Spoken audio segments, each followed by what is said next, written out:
First year new math unit number 4 हमारा topic चल रहा था एक्सरसाइज 4.3। आज हम स्टार्ट करेंगे क्वेश्चन नंबर 6।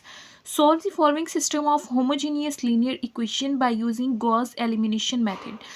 आपने जो है यहाँ पर आपको होमोजीनियस लीनियर इक्वेशंस दी गई हैं, उसको आपने गॉस एलिमिनेशन मेथड से सॉल्व करना है और यहाँ से एक्स वाई जी की वैल्यू फाइंड करनी है, यानी कि इनकी आंसर फाइंड करने हैं आपने। तो ये क्वेश्चन गिवन है, इसको यूज़ करके हम यहाँ से ऑगमेंटेड मैट्रिक्स फाइंड करेंगे। ऑगमेंटेड मैट्रिक्स इस तरह से फाइंड करते हैं कि आपने जो है एक्स वाई जी के ये जो वेरिएबल्स हैं इनके साथ जो कांस्टेंट वैल्यूज़ हैं वो आपने लिख लेनी है। देखिए एक्स के साथ कोई वैल्यू नहीं है तो यहाँ पर 1 होगा, 1 लिख लेते हैं।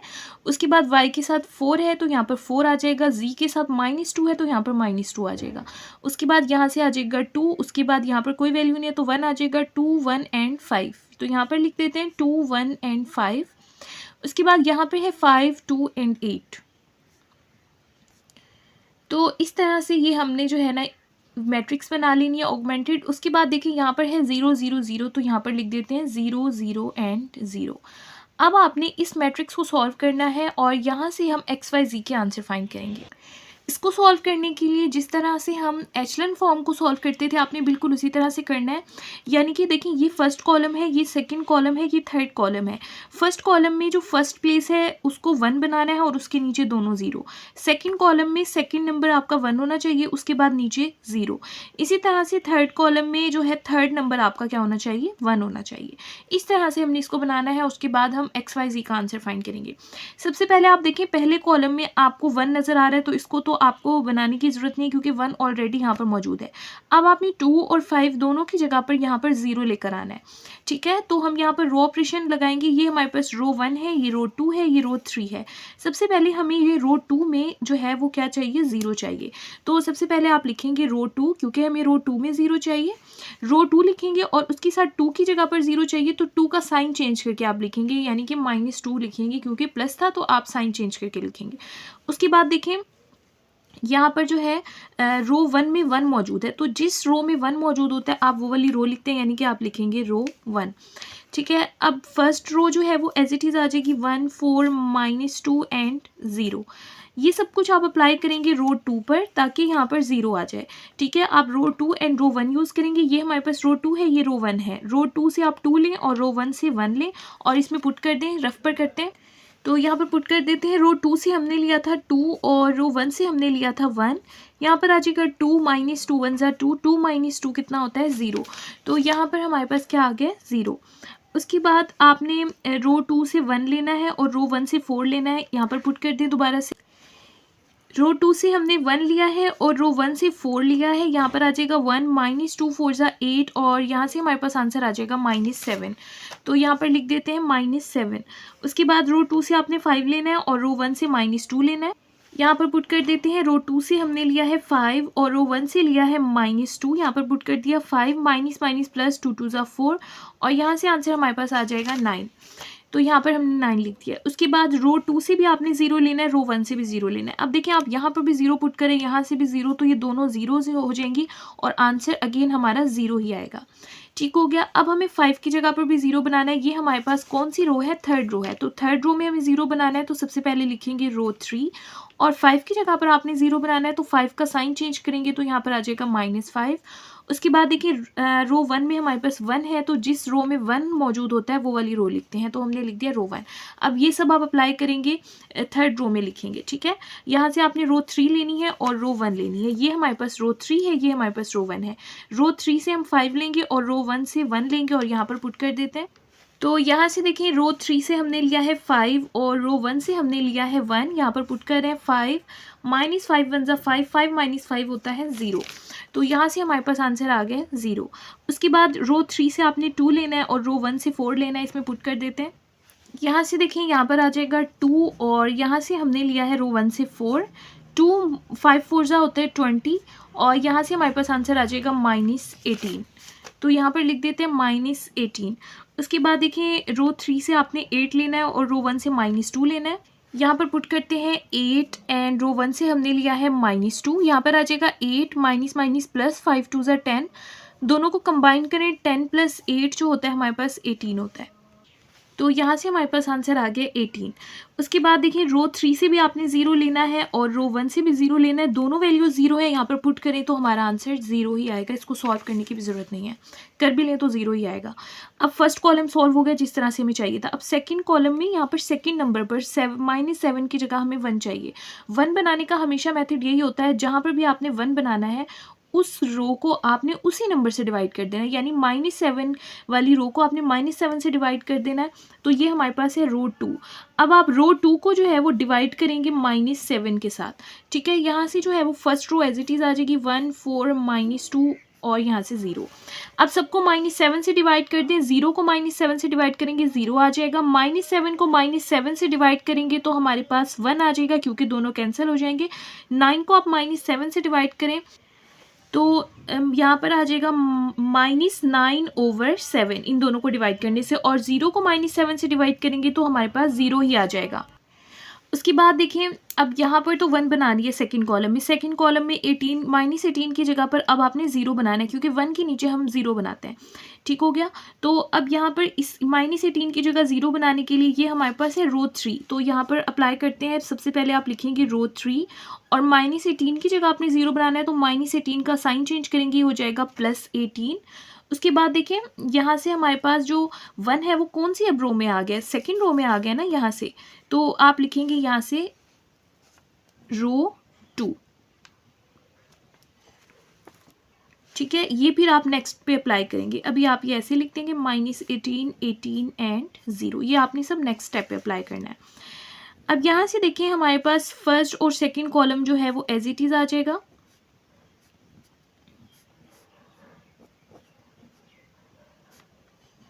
अब थर्ड कॉलम में आपने चेंजिंग करनी है और ये आपने अप्लाई करना है क्योंकि हम यहाँ पर 0 बना रहे हैं, ठीक है। सबसे पहले आपने ये रो 3 लेनी है और इसके लिए रो 2 लेनी है। रो 3 से भी आप 0 लें, रो 2 से भी 0 लें, आपको पता है यहाँ पर भी 0 पुट करेंगे, यहाँ पर भी 0, तो आंसर हमारे पास 0 ही आएगा। उसके बाद रो 3 से आपने -18 लेना है और रो 2 से 1 लेना है और इसमें पुट कर दें। तो देखते हैं यहाँ से रो 3 से हमने लिया -18 और रो 2 से हमने लिया है 1, यहाँ पर आ जाएगा -18 + 18 1 ज़ा 18, ये दोनों कैंसिल हो जाएंगे और आंसर हमारे पास 0 आ जाएगा, तो यहाँ पर लिख देते हैं 0।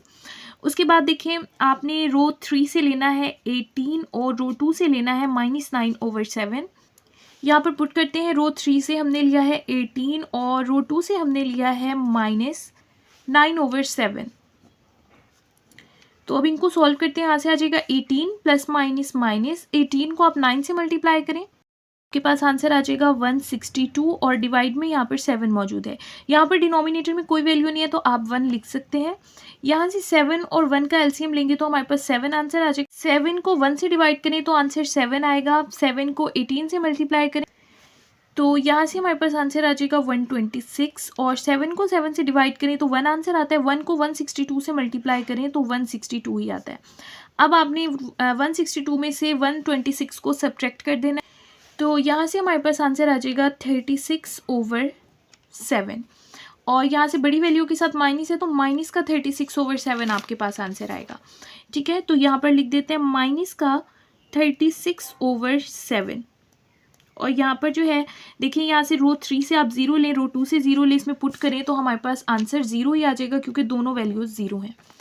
उसके बाद देखिए अब लास्ट में जो हमारे पास थर्ड कॉलम है यहाँ पर हमने 1 बनाना है और 1 बनाने का तरीका ये होता है कि जो भी आपको यहाँ पर जिस भी नंबर को आपने 1 बनाना है उसको उसी के साथ डिवाइड कर दें। यानी यहाँ पर -36/7 है तो आप रो 3 को -36/7 से डिवाइड कर दें क्योंकि जब दोनों सेम नंबर्स को हम डिवाइड करते हैं तो वो कैंसिल हो जाता है और आंसर 1 आ जाता है। तो फर्स्ट दो जो रोज़ हैं वो हमारे पास एज इट इज़ आ जाएंगी और यहाँ से देखें 0 को पहले इससे डिवाइड करेंगे तो 0 ही आ जाएगा, 0 को -36/7 से डिवाइड करेंगे तब भी 0 आ जाएगा। यहाँ पर -36/7 को जब आप डिवाइड करेंगे -36/7 से दोनों कैंसिल हो जाएंगे और आंसर 1 आ जाएगा। उसके बाद इस 0 को आप -36/7 से डिवाइड करेंगे तो हमारे पास आंसर 0 ही आएगा, ठीक हो गया। अब यहाँ से देखें हमारे पास जिस तरह से हमें रिक्वायर्ड मैट्रिक्स था वो हमें मिल गया है। अब हम इसको सॉल्व कर लेते हैं फर्दर। यहाँ से देखिए हमारे पास फर्स्ट वैल्यू x के लिए होती है, सेकंड y के लिए और थर्ड z के लिए। ये फर्स्ट वैल्यू x के लिए है, साथ में 1 है तो 1 को x से मल्टीप्लाई करें तो x आ जाएगा। सेकंड वैल्यू y के लिए है तो 4 को y से मल्टीप्लाई करेंगे तो 4y आ जाएगा। थर्ड वैल्यू जो है वो z के लिए है, -2 को z से मल्टीप्लाई करेंगे तो -2z आ जाएगा और ये इक्वल है 0 के। इस तरह से सेकेंड इक्वेशन बनाते हैं। देखिए x तो 0 है तो y के लिए 1 है तो y को 1 से मल्टीप्लाई करेंगे तो y आ जाएगा। z को -9/7 से मल्टीप्लाई करेंगे तो -9/7 z आ जाएगा और ये इक्वल है 0 के। यहाँ से x भी 0 है, y भी 0 है और z को 1 से मल्टीप्लाई करेंगे तो z आंसर ही आ जाएगा और z किसके बराबर है, 0 के। तो देखिए यहाँ से एक आंसर तो आपको मिल गया कि z जो है वो हमारे पास 0 के इक्वल है। अब z की जो अब आंसर आया 0 वो इसमें पुट कर दें। ये इक्वेशन 1 है, ये इक्वेशन 2 है, तो इक्वेशन 2 में पुट कर दें।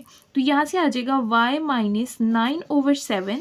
z को आप 0 पुट करेंगे तो यहाँ से आ जाएगा 0 इज इक्वल टू 0। यहाँ पर आ जाएगा y 9/7 को 0 से मल्टीप्लाई करेंगे तो 0 हो जाएगा। तो यहाँ से देखिए y -0 y ही हो जाएगा और इज इक्वल टू 0। तो y का आंसर भी हमारे पास क्या आ गया, 0। तो z भी 0 आ गया, y भी 0 आ गया। अब इस इक्वेशन नंबर 1 में पुट कर देते हैं, ठीक है। तो यहाँ पर इक्वेशन नंबर 1 को रीराइट कर लेते हैं। x + 4y - 2z is equal to 0। यहाँ पर z और y दोनों आपने 0 पुट करने हैं, ठीक है। यहाँ से y भी 0 है और z भी हमारे पास क्या है, 0 है। यहाँ से हमारे पास आ जाएगा x, 4 को 0 से मल्टीप्लाई करें 0, 2 को 0 से मल्टीप्लाई करें 0 और यहाँ से आंसर आ जाएगा x इज इक्वल टू 0। तो x y z जो है तीनों हमारे पास, उसका आंसर क्या आ गया, 0 आ गया। तो यहाँ पर आप जो है इसको सॉल्यूशन सेट की फॉर्म में लिख देंगे। हमारे पास आंसर आया 0 0 0 और आपने लास्ट में लिख देना है दिस इज ट्राइवियल सोल्यूशन। ये हमारे पास ट्राइवियल सॉल्यूशन है क्योंकि इसका आंसर जो है वो x y z तीनों के लिए 0 आया। नेक्स्ट स्टार्ट करते हैं पार्ट नंबर 2। यहाँ पर देखिए ये हमें क्वेश्चन गिवन है, इसको यूज़ करके हम ऑगमेंटेड मैट्रिक्स बना लेते हैं। यहाँ से देखिए हमने जो है वो कांस्टेंट लिखनी है। यहाँ पर है 1, यहाँ पर है 4 और यहाँ पर है 2, तो वो लिख देंगे और उसके बाद 0। उसके बाद यहाँ से है 2, यहाँ से कोई वैल्यू नहीं है तो 1 होगा। 2 1 एंड -3 वो हमने लिख दिया। उसके बाद 3 2 एंड -4 वो हमने लिख दिया और यहाँ पर 0 0 0 है तो यहाँ पर 0 लिख दिया। अब इसको जो है हमने सॉल्व करना है। सबसे पहले मैंने आपको बताया था पहले कॉलम में फर्स्ट प्लेस पर हमें यहाँ पर 1 चाहिए होता है, तो यहाँ पर 1 ऑलरेडी मौजूद है। अब 1 की यहाँ पर दोनों 2 और 3 की जगह पर हमें 0 बनाना है, ठीक है। तो 0 बनाने के लिए देखिए ये हमारे पास रो 1 है, ये रो 2 है, ये रो 3 है। तो सबसे पहले रो 2 में हम 0 बनाते हैं।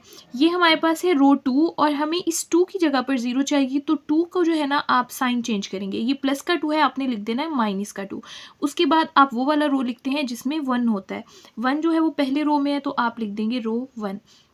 ये ऑपरेशन आप अप्लाई करेंगे रो 2 में। फर्स्ट जो रो है वो एज इट इज़ आ जाएगी 1 4 2 एंड 0। यहाँ से आपको रो 2 चाहिए और रो 1 चाहिए। ये रो 2 है और ये रो 1 है। रो 2 से आप 2 लें और रो 1 से 1 लें और इस फॉर्मूले में आप पुट कर दें और देखते हैं क्या आंसर आता है। यहाँ से देखिए रो 2 से हम ले रहे हैं 2 और रो 1 से हम ले रहे हैं 1। यहाँ पर आ जाएगा 2 -2 1 ज़ा 2, 2 - 2 कितना हो जाएगा, 0 हो जाएगा। तो यहाँ पर हम लिख देते हैं 0। उसके बाद रो 2 से आप 1 लें और रो 1 से 4 लें और इसमें पुट कर देते। यहाँ से देखिए रो 2 से हमने लिया है 1 और रो 1 से हमने लिया है 4। यहाँ पर आ जाएगा 1 -2 4 ज़ा हो जाएगा 8 और इसका आंसर हमारे पास आ जाएगा -7। तो यहाँ पर लिख देते हैं -7। उसके बाद रो 2 से -3 लेना है और रो 1 से 2 लेना है। यहाँ पर हम लिख देते हैं -3 और यहाँ पर आ जाएगा 2। ये हो जाएगा -3 माइनस और 2 2 ज़ा 4 और इसका आंसर हमारे पास आ जाएगा अगेन -7। तो यहाँ पर हम लिख देते हैं -7 और यहाँ से देखिए रो 2 से भी आपने 0 लेना है और रो 1 से भी 0 लेना है। यहाँ पर भी 0 आएगा, यहाँ पर भी 0, 0 - 0 0 ही हो जाएगा।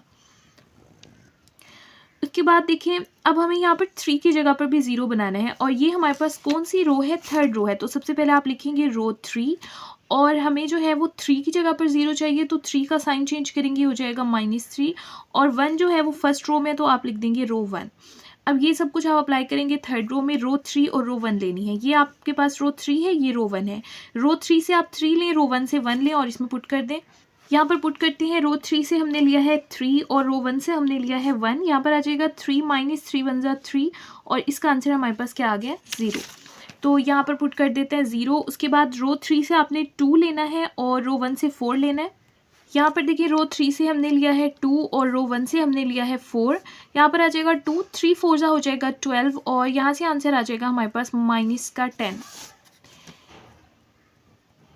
उसके बाद रो 3 से आपने -4 लेना है और रो 1 से 2 लेना है। यहाँ पर आ जाएगा -4 और यहाँ से आ जाएगा 2, तो ये हो जाएगा -4, 3 2 ज़ा होता है 6 और इन दोनों को कंबाइन करेंगे तो हमारे पास -10 आंसर आ जाएगा। तो यहाँ पर हम लिख देते हैं -10। ठीक हो गया। अब देखिए हम फर्स्ट कॉलम सॉल्व हो गया। अब सेकंड कॉलम में हमें यहाँ पर -7 की जगह पर 1 चाहिए होता है, तो हम ऐसा करते हैं रो 2 को डिवाइड कर देते हैं -7 से, क्योंकि -7 से कैंसिल हो जाएगा और यहाँ पर 1 आ जाएगा। तो फर्स्ट और थर्ड कॉलम जो है वो एज इट इज़ लिख दें। सेकेंड कॉलम को हम -7 से डिवाइड करेंगे, 0 को -7 से डिवाइड करें 0 आ जाएगा, -7 को -7 से डिवाइड करें कैंसिल हो जाएगा और 1 आंसर आएगा। -7 को -7 से डिवाइड करें तो ये कैंसिल हो जाएगा और आंसर हमारे पास 1 आएगा। उसके बाद 0 को -7 से डिवाइड करें तो हमारे पास 0 आएगा। ठीक है, उसके बाद आपने यहाँ पर जो है -10 की जगह पर क्या बनाना है, 0 बनाना है, क्योंकि 1 के नीचे हमें 0 चाहिए होता है। तो यहाँ पर 0 बनाने के लिए देखें ये हमारे पास कौन सी रो है, ये हमारे पास है रो नंबर 3 और रो 3 में आपने 0 बनाना है और -10 को 0 बनाना है, तो -10 का साइन चेंज करिए, हो जाएगा +10 और 1 देखें अब हमारे पास सेकंड रो में आ रहा है, तो यहाँ पर आप लिखेंगे रो 2। अब ये सब आप अप्लाई कर दें थर्ड रो में ताकि यहाँ पर हमारे पास 0 आ जाए। फर्स्ट एंड सेकंड रो जो है वो हमारे पास एज इट इज़ आ जाएगी। यहाँ से हमें रो 3 एंड रो 2 लेना है। ये रो 3 है, ये रो 2 है। रो 3 से भी आप 0 लें, रो 2 से भी 0 लें, यहाँ पर पुट करें, ये भी 0 है, ये भी 0 हो जाएगा और 0 + 0 0 ही होता है। उसके बाद रो 3 से आपने -10 लेना है और रो 2 से 1 लेना है और इसमें पुट करते हैं और देखते हैं क्या आंसर आता है। रो 3 से हम ले रहे हैं -10 और रो 2 से हम ले रहे हैं 1। यहाँ पर आ जाएगा -10 + 10 1 ज़ा 10 और ये दोनों कैंसिल हो जाएंगे और आंसर हमारे पास क्या आ जाएगा, 0 आ जाएगा। उसके बाद देखें यहाँ पर जो है R3 से हम -10 लेंगे और R2 से हम लेंगे 1 और इसमें पुट करते हैं। अभी भी हमने ऐसा ही किया है, रो 3 से जो है वो हमने -10 लिया और रो 2 से 1 लिया और उसका आंसर क्या आया, 0 आया। तो इसका ये दोनों सेम ही है, तो इसका आंसर भी हमारे पास क्या आ जाएगा, 0। आप पुट करके देख सकते हैं। अब देखिए रो 3 और रो 2 दोनों से अगर आप 0 लें तो यहाँ पर भी 0, यहाँ पर भी 0, ये आंसर इसका क्या आ जाएगा, 0। अब देखिए हम क्या करते हैं, जब थर्ड कॉलम की बारी आती है, थर्ड कॉलम में थर्ड नंबर को आपने क्या बनाना होता है, यहाँ पर 1। तो अब ये तो 0 आ गए, ये 1 नहीं बन सकता। ठीक है, तो अब इसको हम यहाँ पर स्टॉप कर देंगे।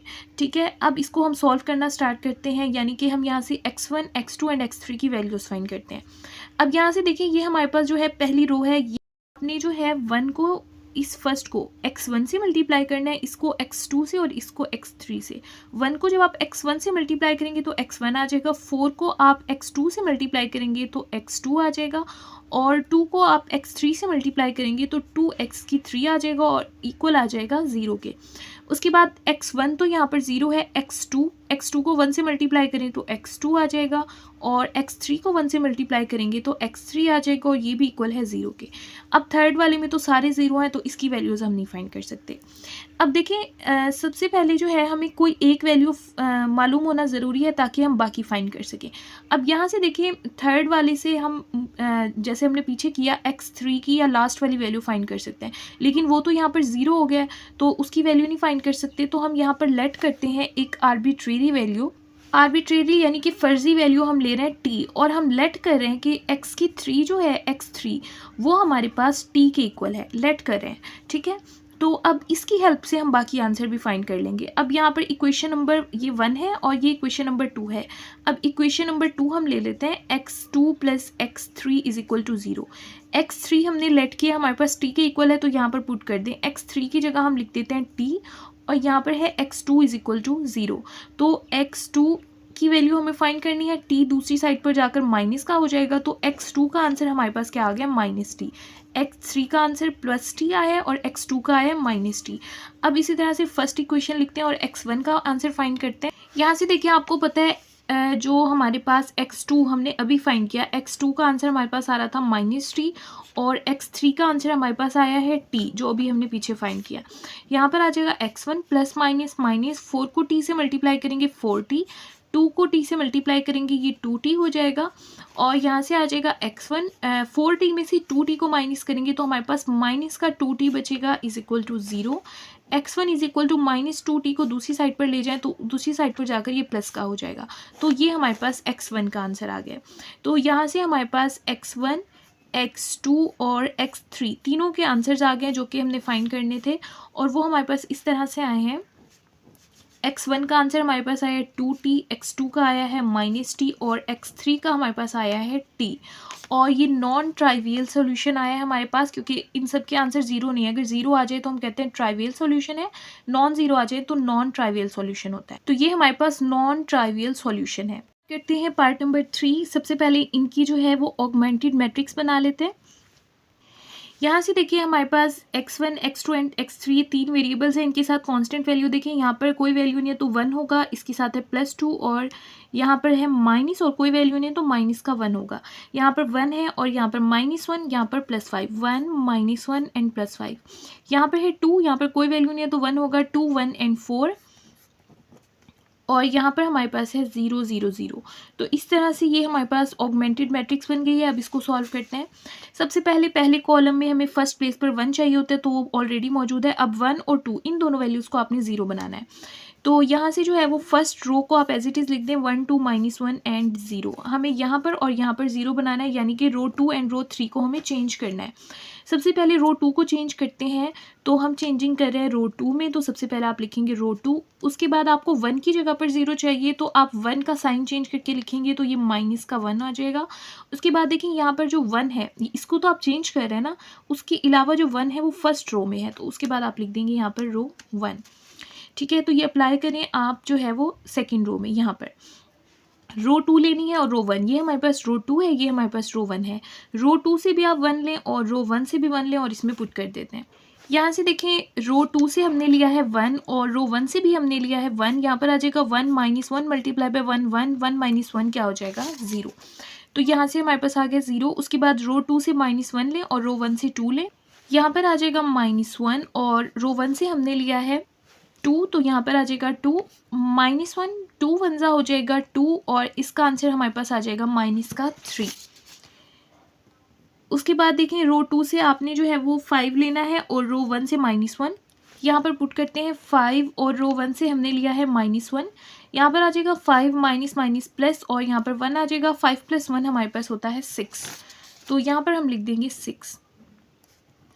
उसके बाद रो 2 से आप 0 लेंगे, रो 1 से 0 लेंगे। आपको पता है यहाँ भी 0 पुट करें, यहाँ भी 0, ये 0 हो जाएगी और आंसर हमारे पास 0 आएगा। उसके बाद अब थर्ड रो में आपने 0 बनाना है इस 2 की जगह पर। तो थर्ड रो में बनाना है तो हम सबसे पहले लिखेंगे रो 3। 2 की जगह पर आपको 0 बनाना है तो 2 का साइन चेंज करें, यहाँ पर आ जाएगा -2 और 1 देखिए हमारे पास जो है वो कौन से रो में है, रो 1 वाली लिखेंगे। ठीक है, जो लीडिंग होती है ना, लीडिंग एंट्री 1 है ना हमारे पास यहाँ पर, तो 1 ही हम रो 1 यूज़ करेंगे। जैसे इसको सॉल्व करें तो आप ये रो 1 यूज़ करेंगे, यहाँ पर रो 2 यूज़ करेंगे और यहाँ पर रो 3, इस तरह से हम करते हैं। ठीक है, तो अब देखते हैं यहाँ से रो 3 लेनी है और रो 1। ये हमारे पास रो 3 है, ये हमारे पास रो 1 है। रो 3 से आपने क्या लेना है 2 और रो 1 से लेना है 1 और इसमें पुट कर दें। यहाँ से आ जाएगा हमारे पास 2 और रो 1 से हमारे पास आ जाएगा 1। 2 -2 1 = 2 और इसका आंसर हमारे पास क्या आ जाएगा 0। उसके बाद देखिए रो 3 से आपने 1 लेना है और रो 1 से 2 लेना है। यहाँ पर आ जाएगा 1 और यहाँ से हमारे पास आ जाएगा 2। यहाँ पर आ जाएगा 1 -2 2 = 4 और इसका आंसर हमारे पास आ जाएगा -3। तो यहाँ पर हम पुट कर देते हैं -3। उसके बाद रो 3 से आपने 4 लेना है और रो 1 से -1। यहाँ से हमारे पास आ जाएगा 4 और रो 1 से हमारे पास आ जाएगा -1। 4 माइनस माइनस प्लस 2 1 = 2 और यहाँ से आंसर हमारे पास आ जाएगा 4 + 2 6 आ जाएगा। तो यहाँ से हमारे पास आ गया 6। उसके बाद रो 3 से भी 0, रो 1 से भी 0, तो ये कम्प्लीटली 0 ही हो जाएगा। आप सॉल्व करके देख सकते हैं। ठीक है, अब फर्स्ट रो तो कॉलम तो सॉल्व हो गया। अब सेकंड कॉलम की बारी है। यहाँ पर हमें क्या चाहिए 1, और 1 बनाने का एक ही तरीका है, उस नंबर को उसी से डिवाइड कर दें। यानी कि रो 2 में हमें यहाँ पर 1 बनाना है तो -3 को -3 से डिवाइड कर दें। तो हम रो 2 को जो है कम्प्लीटली -3 से डिवाइड कर देते हैं। फर्स्ट और third column as it is आ जाएगा। यहाँ से देखें 0 को -3 से डिवाइड करेंगे 0 हो जाएगा। -3 को -3 से डिवाइड करेंगे, दोनों कैंसिल हो जाएंगे और 1 आंसर आएगा। 6 को -3 से डिवाइड करें, देखिए मैं आपको यहाँ पर लिख के दिखा देती हूँ। 3 1 = 3, 3 2 = 6, साथ में माइनस है तो माइनस का 2 यहाँ पर आ जाएगा। उसके बाद 0 को -3 से डिवाइड करें तो हमारे पास 0 ही आंसर आता है। उसके उसके बाद देखिए अब 1 के नीचे आपने 0 बनाना है, यानी -3 की जगह पर आपको 0 चाहिए। तो ये हमारे पास कौन सी रो है, रो 3। रो 3 में हमें 0 बनाना है, -3 की जगह पर बनाना है। तो -3 का साइन चेंज करें, हो जाएगा +3। और उसके बाद देखिए 1 जो है वो हमारे पास सेकेंड रो में है, तो यहाँ से हमारे पास आ जाएगा रो 2। देखिए अब फर्स्ट और सेकेंड रो जो है वो एज इट इज़ आ जाएगी। यहाँ से हमें रो 3 लेनी है और रो 2 लेनी है। रो 3 ये है और रो 2 ये है। रो 3 से भी 0 लें, रो 2 से भी 0 लें, यहाँ पर पुट करें, दोनों वैल्यूज 0 हैं तो आंसर 0 आएगा। उसके बाद रो 3 से -3 लें और रो 2 से 1 लें, यहाँ पर पुट करते हैं। रो 3 से हमने लिया है -3 और रो 2 से हमने लिया है 1। यहाँ पर आ जाएगा -3, 3 1 ज़ा 3, दोनों कैंसिल हो जाएंगे और आंसर हमारे पास 0 आ जाएगा। यहाँ पर पुट कर देते हैं 0। उसके बाद रो 3 से 6 लें और रो 2 से -2 लें, यहाँ पर पुट कर देते हैं 6 और रो 2 से हमने लिया था -2। यहाँ पर आ जाएगा 6 + -, 3 2 ज़ा 6, 6 - 6 होता है 0। तो इसका आंसर भी हमारे पास 0 आ गया। यहाँ से रो 3 से भी 0 लें, रो 2 से भी 0 लें, तो इसका आंसर तो ऑब्वियसली 0 ही आएगा। देखिए यहाँ तक तो ये सॉल्व हो गया। अब उसके बाद जो होता है, देखिए थर्ड कॉलम में हमें यहाँ पर लास्ट में जो है ना 1 बनाना होता है। तो 1 यहाँ पर नहीं बन सकता क्योंकि यहाँ पर ऑलरेडी 0 आ चुका है। अगर कोई और नंबर होता तो हम उसको 1 बना देते। ठीक है, तो अब हमें इसको यहाँ पर स्टॉप करना पड़ेगा जैसे हमने पार्ट नंबर 2 को किया था। अब यहाँ पर देखें जो हमारे पास फर्स्ट वैल्यू है, इसको आप x1 से मल्टीप्लाई करें, इसको x2 के साथ और इसको x3 के साथ और एक इक्वेशन बना लें। 1 को x1 से मल्टीप्लाई करेंगे तो x1 आ जाएगा, 2 को x2 से मल्टीप्लाई करेंगे तो 2x2 आ जाएगा, सेंटर में आपने प्लस लगाना है। और -1 को आप x3 से मल्टीप्लाई करेंगे तो माइनस आ जाएगा और x की 3, और ये इक्वल हमारे पास किसके है, 0 के। इसी तरह से यहाँ पर सेकंड में देखिए x1 को 0 से मल्टीप्लाई करेंगे तो वो 0 हो जाएगा, उसको लिखने की ज़रूरत नहीं है। 1 को आप x2 से मल्टीप्लाई करेंगे तो हमारे पास x2 आ जाएगा। -2 को x3 से मल्टीप्लाई करेंगे तो -2x3 आ जाएगा, और ये इक्वल है यहाँ पर 0 के। लास्ट थर्ड वाली रो में तो इक्वेशन नहीं बन सकती क्योंकि हर वैल्यू वहाँ पर 0 है। ठीक है, तो यहाँ से देखते हैं। अब देखिए हमें एक वैल्यू पता होनी चाहिए ताकि हम उससे सेकंड और थर्ड वैल्यू मालूम कर सकें। तो यहाँ से हम लेट कर लेते हैं एक आर्बिट्रेरी वैल्यू। आर्बिट्रेरी वैल्यू हमने लेट कर की है t, और हम लेट कर लेते हैं x3 जो है वो हमारे पास t के इक्वल है, ये हमने लेट किया है। अब इसकी हेल्प से हम बाकी x1 और x2 का आंसर भी फाइंड कर लेंगे। x3 जो है वो t के इक्वल है, तो इक्वेशन नंबर ये हमारे पास 1 है, ये 2 है। इक्वेशन नंबर 2 आप रीराइट करें, x2 - 2x की 3 इज इक्वल टू 0। यहाँ पर जो है वो आप x3 की जगह पर t लिख दें क्योंकि x3 जो है वो t के इक्वल है। तो यहाँ पर हमने लिख दिया t इज इक्वल टू 0। यहाँ पर आ जाएगा x2, ये -2t प्लस का है, माइनस का है, दूसरी साइड पर जाकर प्लस का हो जाएगा, +2t। तो x2 का आंसर हमारे पास क्या आ गया, 2t, और x3 का हमने खुद से लिखा था t। अब उसके बाद इक्वेशन नंबर 1 जो है उसको रीराइट कर लेते हैं। वो हमारे पास है x1 + 2x2 - x3 is equal to 0। यहाँ पर देखें x3 और x2 हमने फाइंड कर लिए, यहाँ पर लिख देते हैं। x2 का आंसर हमने फाइंड किया है 2t और x3 का आंसर हमने फाइंड किया है t। यहाँ पर आ जाएगा x1, 2 2 ज़ा हो जाएगा 4t, और यहाँ पर आ जाएगा -t इज इक्वल टू 0। 4 में से आप एक t को माइनस कर दें तो प्लस का 3t बचेगा। ये +3t है, दूसरी साइड पर अगर इसको ले जाए तो ये -3t हो जाएगा, और इस तरह से ये हमारे पास इसका आंसर आ गया है। तो अब यहाँ से x1, x2 एंड x3 ये हमने फाइंड कर लिया, तो इनके आंसर लिख देते हैं। x1, x2 एंड x3 हमारे पास इक्वल आए हैं। सबसे पहले x1 का आंसर आया -3t, x2 का आंसर आया है 2t, और x3 का जो है वो t आंसर था। तो ये हमने इस तरह से फाइंड कर लिया, और ये नॉन ट्राइवियल सॉल्यूशन है। इस तरह से क्वेश्चन नंबर जो 6 है वो कंप्लीट हो चुका है, जिसमें हमने गॉस एलिमिनेशन मेथड को सीखा। अगर इसमें आपका कोई क्वेश्चन है तो आप कमेंट बॉक्स में पूछ सकते हैं।